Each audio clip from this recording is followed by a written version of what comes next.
Madurai AIIMS கட்டுமான பணிகள் எப்பொழுது தொடங்கும் என்ற ஒரு கேள்விக்கு பதில் கிடைப்பது போன்று அடுத்த கட்டத்திற்கு இது நகர்ந்திருக்கிறது. இந்த கட்டுமான பணிகளுக்கு சுற்றுச்சூழல் அனுமதி வழங்கி அனுமதி தந்திருக்கிறது தமிழக அரசு. இது தொடர்பான முக்கிய செய்தியை பார்த்து வருகிறோம்.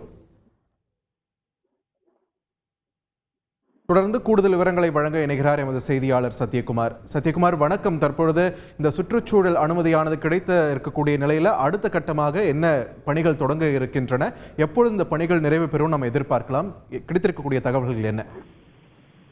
நிச்சயமாக பார்த்துதான், மதுரை எய்ம்ஸ் கட்டுமான பணிகளுக்கான ஒப்பந்த புள்ளி கடந்த ஆண்டு கோரப்பட்டு அதைத் தொடர்ந்து இந்தியாவின் பிரபல கட்டுமான நிறுவனமான L&T நிறுவனத்திடம் ஒப்படைக்கப்பட்டிருந்தது.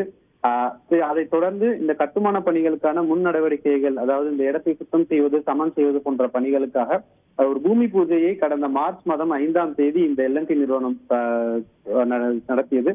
அதைத் தொடர்ந்து அந்த நிறுவனத்திற்கான தற்காலிக அலுவலகம் அமைப்பதற்கு 2 கண்டெய்னர் கொண்டு வரப்பட்ட நிலையில் சுற்றுச்சூழல் அனுமதி பெறாமல் இந்த வேலைகள் நடைபெறுவதாக ஒரு குற்றச்சாட்டு எழுந்தது. அதைத் தொடர்ந்து கட்டமைக்கப்பட்ட நெறிமுறைகளின்படி இந்த கட்டுமானத்திற்கு முந்தைய செயல்பாடுகள் தான் தற்போது நடைபெறுகிறது என்றும், அதைத் தொடர்ந்து தமிழக அரசிடம் சுற்றுச்சூழல் அனுமதி கிடைத்த பிறகே அந்த முக்கிய கட்டுமான பணிகள் தொடங்கும் என்று இந்த எய்ம்ஸ் நிர்வாகமும் ஒரு தெரிவிப்பை அளித்திருந்தது.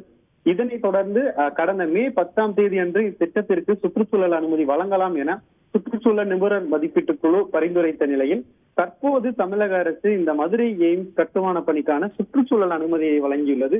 ஏற்கனவே நாம் பார்த்ததை போன்று சரியாக 33 மாதங்களுக்குள் இந்த கட்டுமான பணிகளை நிறைவு செய்ய வேண்டும் என்றுதான் அந்த L&T நிறுவனமிடம் இது போடப்பட்டுள்ளது.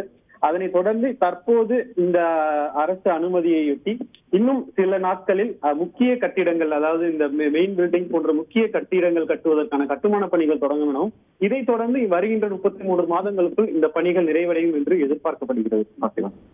நன்றி சத்யகுமார், உங்களுடைய விரிவான தகவல்களுக்கு. செய்திகளை உடனுக்குடன் தெரிந்து கொள்ள உடனே சப்ஸ்கிரைப் பண்ணுங்க.